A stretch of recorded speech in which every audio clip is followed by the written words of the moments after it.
Well, it's a good morning, pilgrims. Beautiful sunshiny day here in Hillsboro. Rain ain't going to start till tomorrow. So I'm going to smile through this sunshine. Today I'll read from the English Standard Version again. Genesis 4, 1 through 7. Cain and Abel. Now Adam knew Eve his wife, and she conceived and bore Cain, saying, I have gotten a man with the help of the Lord. And again she bore his brother Abel. Now Abel was a keeper of sheep, and Cain a worker of the ground. In the course of time Cain brought to the Lord an offering of the fruit of the ground, and Abel also brought of the firstborn of his flock and of their fat portions. And the Lord had regard for Abel and his offering, but for Cain and his offering he had no regard. So Cain was very angry, and his face fell. So the Lord said to Cain, Why are you angry? Why is your face fallen? If you do well, will you not be accepted? And if you do not do well, sin is crouching at the door. Its desire is contrary to you, but you must rule over it. 19 November 1879. Spurgeon entitled Sin Subdued by Charles Spurgeon. He read from Micah 7:19. He will subdue our iniquities. He can do that.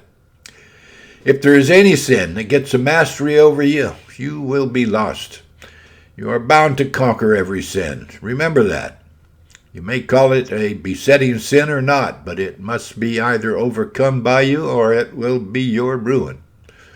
A man may plead that a certain fault is his besetting sin, but I am not so sure of that. A sin that you willfully indulge, is that a besetting sin? Certainly not.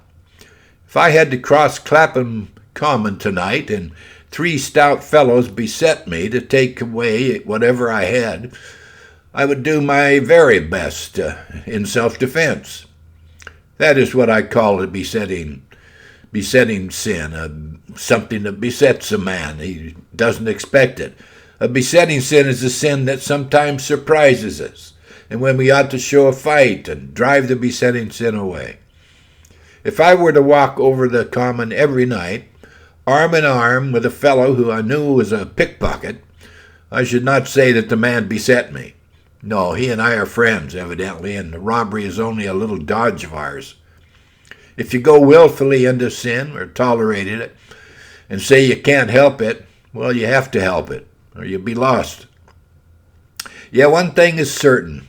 Either you must conquer sin or sin will conquer you, and to be conquered by sin is everlasting death. Well, what's to be done? Fall back upon this gracious promise.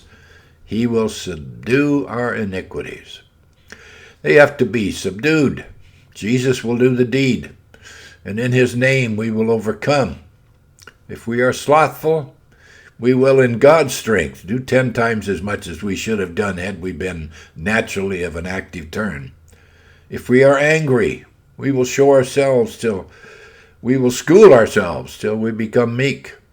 Some of the most angry men that I've ever known have come to be the meekest of men. Remember Moses, how he slew the Egyptian in his heat? And yet the man Moses became very meek by the grace of God. You must overcome your sin.